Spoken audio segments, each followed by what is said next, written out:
Are you living in Chicago and thinking about moving to Denver? Or maybe you've lost your mind and you live in Denver and you're thinking about moving to Chicago? Well, this video is for you because we're going to go over all the cost of living differences once and for all and settle this between our two great cities on which city is the more affordable option to live in. Now, we could argue all day long about the pros and cons of each city and what makes one better than the other. However, we can actually measure the cost of living and the affordability, which is what we're going to focus on here today. 18.7% of users looking to move out of state were looking to move to Chicago from the Denver area, which was a huge number, and it is leaps and bounds bigger than even number 2, which is Los Angeles at 4.4%. Now, looking at the migration into Denver, falling third on that list is actually people from Chicago. So we have a lot of people transferring from Denver to Chicago and back and forth. And once I saw this, I knew I had to dig into the cost of living differences between Chicago and Denver and really know which one is the more affordable city to live in. I'm Alex Saldana. I'm a Denver local real estate agent, and since 2010, I've helped hundreds of homeowners, buyers relocate to and move around the city of Denver. And on this channel, I try to answer all those pressing questions that you have about your real estate needs. So if you want the best information about the Denver real estate market, be sure to like and subscribe. Or if you need anything whatsoever, I'm just a phone call, text message, email away. You've got my phone number here, nights, days, weekends. I've got you covered. Now, to do this analysis, I kind of had to find out a couple of baseline numbers, starting out with what the average household income was in Denver in comparison to Chicago. And what we can see here in Denver, the average household income, right, which is typically going to be consisting of two earners, is going to be just about $112,000 per year.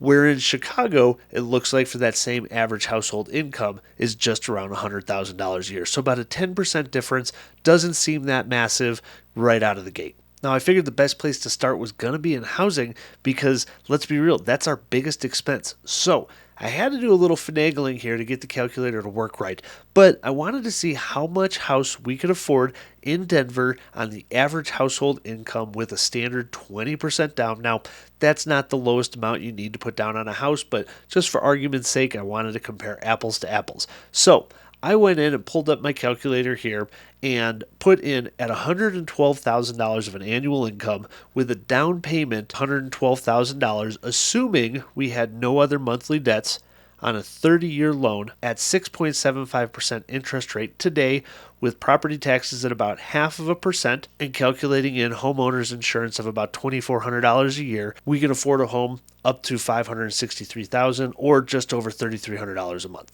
And then I went ahead and did the same thing for the average income in Chicago. So I put in $100,000 as the average income with $80,000 down payment, assuming no other monthly debts, 6.75 interest rate on a 30-year fixed loan. Now, the property tax rate is going to be the biggest difference here, and this is the major calculation difference.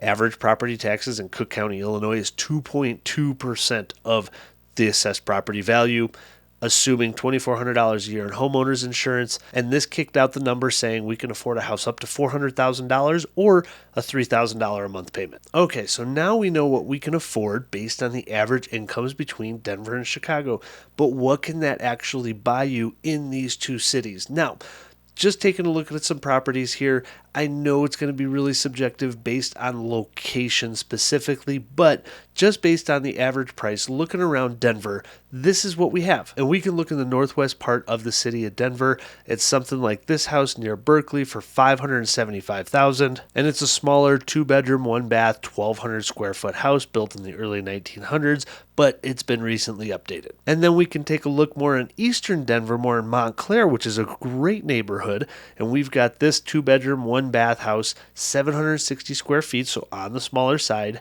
at $575,000. And we can head further to the southwest here on this 4-bedroom, 2-bath, 1,800 square foot house for $550,000. That's been fully updated. You could go further southeast into Parker and have something like this newer built house, 4 bedrooms, 3 baths, 2,900 square feet for $565,000. Or you could decide to go really far out, which is about 20 minutes north of downtown Denver without any traffic. For $550,000, you can get something like this new build property, 3 bedrooms, 2 baths at 3,000 square feet in Dacono. And if you're young and you still want that city life, you want that nightlife, you've got this on Wine Coop, which is in the heart heart of downtown Denver for $570,000, a one-bedroom, 1,000 square foot condo. Now, if we head over to Chicago here, remember we're looking at $400,000 properties based on our average income. Starting off, heading to the west side of town towards Ukrainian Village for $400,000, we've got this single-family home that needs a complete remodel. And then we can work our way a little bit northwest of there, but this is getting into Humboldt Park. At $400,000, we have this old Victorian-style looking house. Looks fairly well updated. Also at $400,000 for this 3-bedroom, 3-bath, 1,400 square foot house. Now, taking a trip further northwest, but still within the city limits, we have something like this, also at $400,000, 3 bedrooms, 1.5 baths, 1,700 square feet, and it looks fairly well updated. Now, we can head all the way north into Highland Park, which is definitely into the suburbs. For $400,000, we've got this 3,200 square foot property, 1 bedroom, 2.5 baths, that needs a ton of work to it. And if you want something a little lower maintenance, you've got this right outside of Wrigleyville, this flat, which is 2 bedrooms, 2 baths, sitting at $400,000. And if you want to be in the heart of it all in Chicago for $400,000, you've got this 1 bedroom, 1.5 bath condo at 1,000 square feet for $400,000, which is fully updated and ready to move in. So it seems pretty comparable what the average household incomes are going to buy you between Denver to Chicago. Now, there's going to be one big difference between these two cities, and that's surely the size of them. So in order to buy a property further out in Chicago to get more for that $400,000, you're probably talking a solid hour, hour and a half drive from the city center, which is completely normal. You guys are just used to it. Here in Denver, from one side of the metro area to the other is about a 20-minute drive without traffic. So you can be what's considered further out in the Denver metro area, and for that $560,000, which is what you can afford on the average household income, you'll get a lot more house for your dollar. You'll get a much newer house. You'll get a much bigger property in general. Beyond just what the average household income can afford you in these two cities, I wanted to head over to niche.com to see what their report cards looked like for each different city. And I got to say, I was a little surprised where Denver fell at an A- on their overall rating, which not overly surprised there, but Chicago also came in at an A-. So I was a little bit shocked. Now, if you live here, what's going to be your average commute time? I wanted to find out what the differences truly were. And it looks like here Chicago sits number 6 in the nation for the worst commute time, sitting at 31.6 minutes on average, where Denver sits at number 22 at 27.5 minutes. So not a huge difference there either. Now, something I remember hearing about Chicago some years ago was actually about its population. So when I look at a city, especially if I'm looking to invest there, I tend to look at markets with great job opportunities and an increasing population.